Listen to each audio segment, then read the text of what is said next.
papers for somebody for the European Court recently. Must make sure you get a section 54.4. Yeah, well the thing about a section 54.4 in the Court of Appeal is that if you're in the basically the Family Proceedings Court applies appeals to either High Court or the County Court.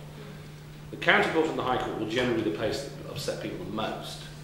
They appeal to the Court of Appeal. Now you can ask the judge for a permission to appeal in the County Court or High Court. They'll almost invariably say no, because you're saying to the judge, have you got this wrong? And the judge is going to say, no, I didn't get it wrong, right? Unless there's a complex point of law somewhere. And then you go to the Court of Appeal and you ask for permission. Now, if you're refused permission to appeal, normally you will get what's called Section 54.4, which is of the 1999 Access to Justice Act, which says you have no right to appeal to the House of Lords. That, in a sense, is helpful, because the European Court is better than the House of Lords. Because the House of Lords assumes that the no second opinion system. You see, one of the things we're attacking systematically is the absence of second opinions in the family division.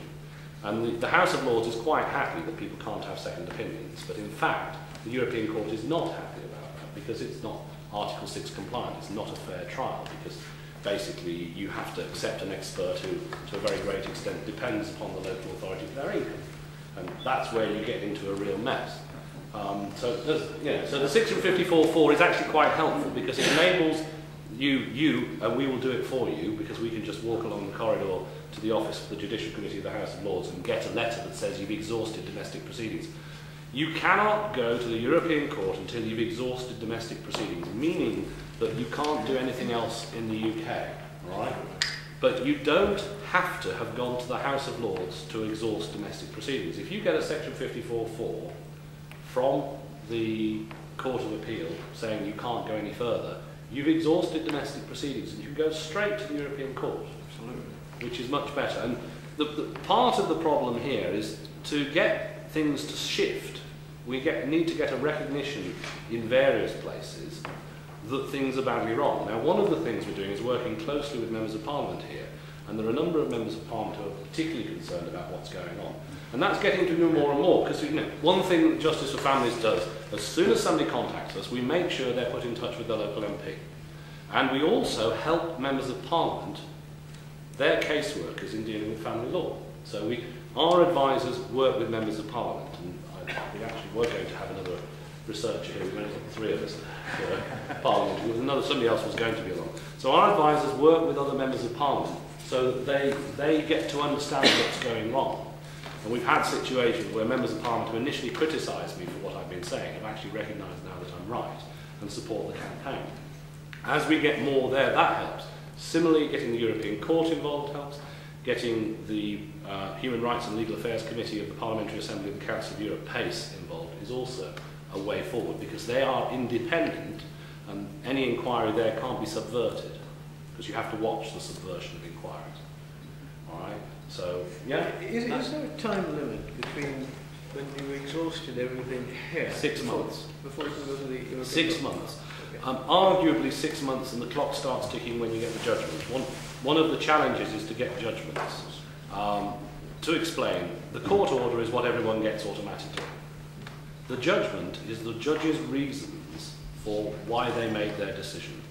To challenge their decision, you need to know why they made the decision. They make it very difficult to get judgments. One of the challenges we have is getting solicitors, for instance, to give their clients copies of their clients' files. So, you ask for a copy, not the original file.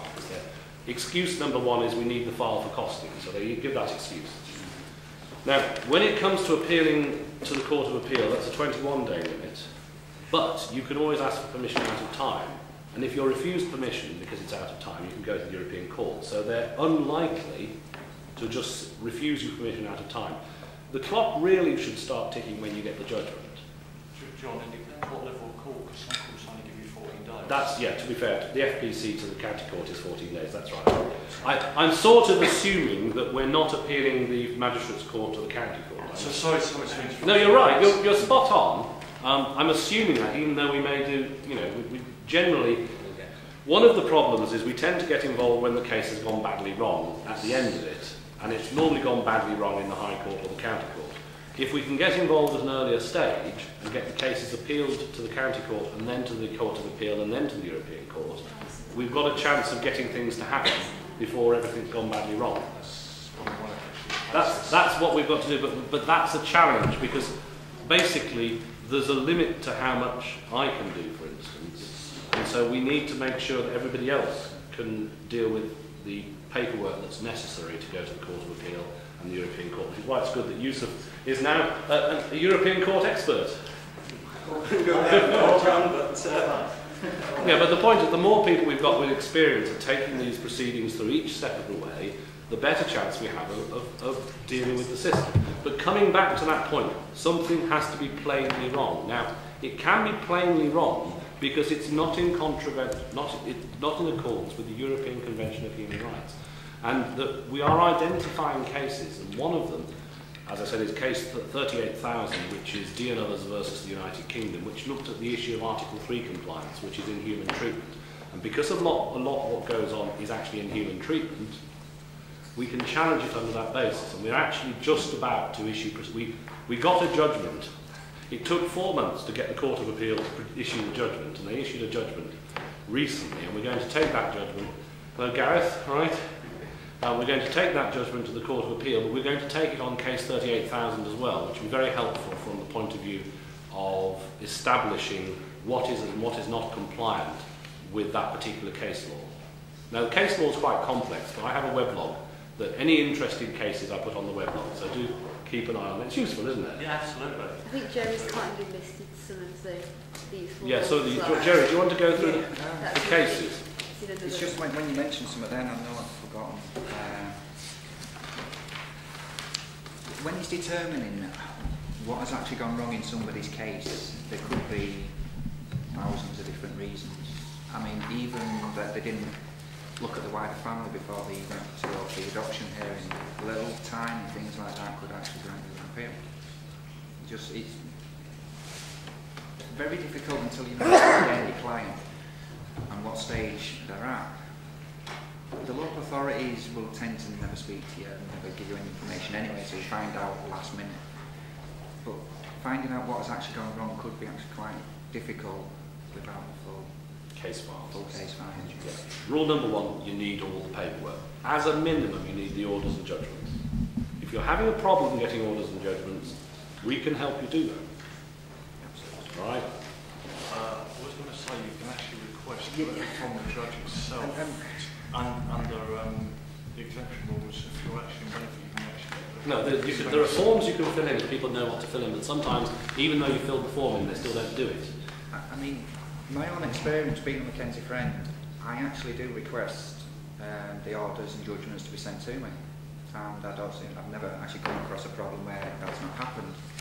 A lot of the minor county court cases, they will send you them anyway. I mean, I do deal with a lot of the local authorities' legal team as well, which it will help if, when you go speak to the judge for your application to become a Mackenzie friend, if you're confident enough, the judge will actually, well, as I found in my own experience, that I've been allowed to communicate with the local authorities' legal team, not with social workers, try and avoid getting into the arguments with them. Just deal with the legal side of the whole case.